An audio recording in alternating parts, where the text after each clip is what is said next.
Pemirsa, kita bergabung ke Polda Metro Jaya untuk mengikuti konferensi pers terkait dengan penculikan dan juga pembunuhan bos fried chicken.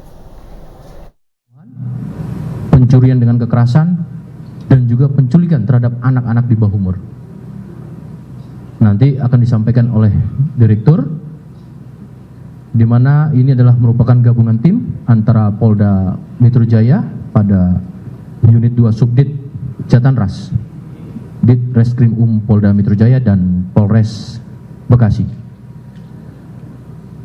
Mendasari pada laporan terdahulu, yaitu adanya peristiwa yang dilaporkan pada tanggal 16 Februari 2023 dengan pelapor atas nama Febri Noviana, suami korban.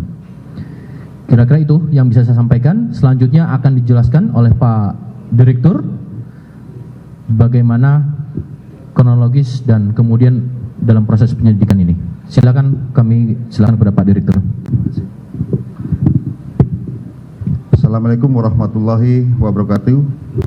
Salam sejahtera buat kita semua. Rekan-rekan sekalian, pada kesempatan sore hari ini kami akan melaksanakan rilis ataupun penjelasan awal tentang adanya tindak pidana pembunuhan berencana, kemudian juga pencurian dengan kekerasan karena ada barang-barang korban yang diambil di sini, dan serta penculikan. Bahwa kasus ini terjadi pada hari Kamis tanggal 16 Februari 2023 sekitar pukul 08.30 pagi. Bahwa pembunuhan ini menurut keterangan tersangka telah direncanakan selama 3 hari.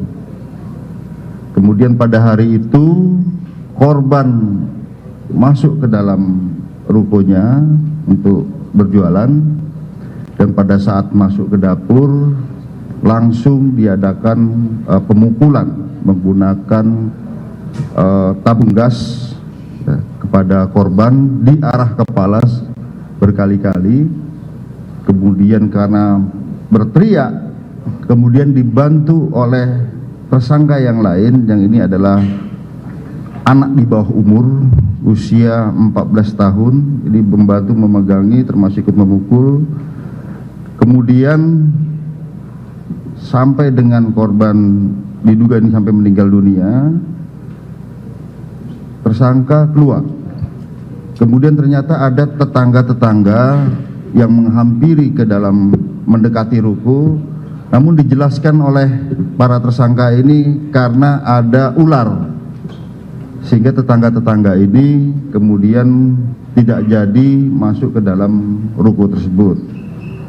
Namun kemudian setelah suami daripada korban ini masuk ke ruko, didapati istrinya ini sudah meninggal dunia, sehingga pada saat itu dilaporkan pada pihak kepolisian. Karena ini disertai dengan penculikan yang merupakan kejahatan ataupun kasus atensi, tim Polda Metro Jaya ikut membantu dan membentuk tim khusus untuk melakukan pengejaran. Kemudian karena keterangan saksi dan juga beberapa alat bukti ada persesuaian, kita menyimpulkan dugaan kuat pelaku adalah karyawan daripada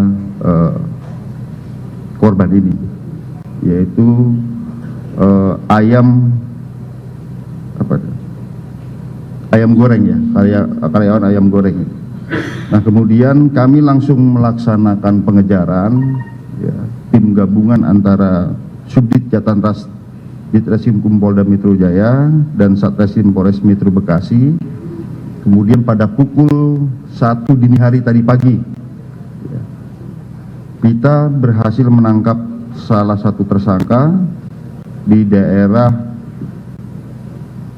Subang, tepatnya di Jalan Pantura, Kecamatan Sukamandi, Ciasem, Subang, Jawa Barat. Kemudian setelah kita menangkap salah satu orang tersangka, kita minta informasi di mana anaknya. ternyata 150 meter daripada lokasi ditangkapnya tersangka ini, kita akhirnya berhasil menyelamatkan salah satu bayi korban, ya, ini korban penculikan di dalam pos ronda yang dalam keadaan kosong. Alhamdulillah selamat, kita amankan, dan saat ini kita sudah serahkan kepada pihak keluarganya. Kemudian rekan-rekan sekalian, kita adakan pemeriksaan secara intensif terhadap pelaku ini, sehingga pada siang tadi kami bisa memastikan bahwa pelaku hanya 2 orang. Karena sekali lagi rekan-rekan sekalian, kita berdasarkan saintifik, kita tidak percaya terhadap pengakuan tersangka saja, tapi harus kita padukan dengan alat bukti yang lain. Di sini kita simpulkan hanya 2 orang tersangka, yaitu tersangka HK dan MA. Kemudian terhadap tersangka-sangka ini, menurut keterangannya, bahwa setelah melakukan pembunuhan yang telah direncanakan 3 hari ini, ya, kemudian yang bersangkutan membawa anak ataupun bayi ini, ataupun balita ini yang berusia 17 bulan, ya, rencananya akan dibawa ke Jogja. Namun kemudian menurut pengakuan tersangka, ya, kita belum selesai ini karena sifatnya berkesinambungan, karena tidak cukup ongkosnya, yang bersangkutan turun di Subang dan anak diletakkan di balita ini di pos ronda yang dalam keadaan kosong. Ya, kami tanyakan dalam kurun waktu itu bagaimana, dikasih apa, anaknya ketika khawatir terhadap anak ini, ternyata selama kurun waktu itu dikasih nasi orek menurut keterangan yang bersangkutan ini. Ya. Dan kemudian pada saat diletakkan, ya, karena tidak jadi dibawa ke Jogja, di bawah balita ini diletakkan KTP daripada korban, sehingga menurut dia biar bisa kembali lagi ke keluarganya. Kemudian motif sementara dari pengakuan tersangka adalah karena sakit hati, yaitu terkait dengan gaji, terkait dengan perlakuan, karena yang bersangkutan ini baru bekerja 5 hari. Ya.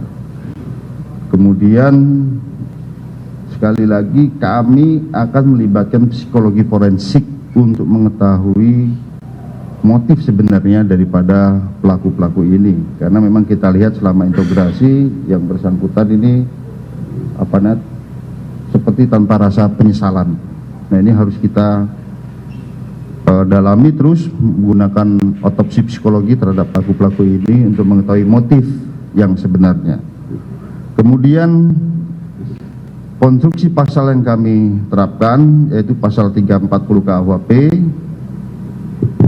junto pasal 365 KUHP, kemudian kami juntukan pasal 328 KUHP tentang penculikan, yaitu pembunuhan berencana, pencurian dengan kekerasan, dan juga penculikan dengan ancaman maksimal hukuman mati atau 20 tahun penjara, karena dilakukan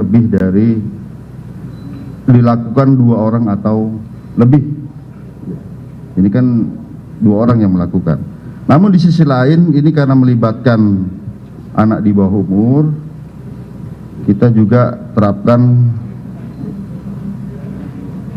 pasal 76F junto pasal 83 Undang-Undang Nomor 35 Tahun 2014 dan Undang-Undang Nomor 23 Tahun 2002 tentang pelindungan anak dengan ancaman kurungan penjara selama 15 tahun penjara maksimal ini, ya.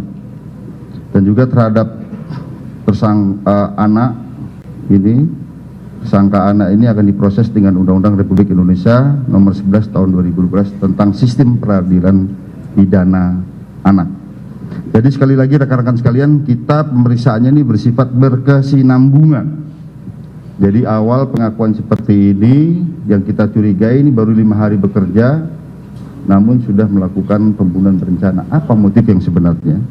Apalagi 3 hari sudah merencanakan pembunuhan ini. Jadi dia 2 hari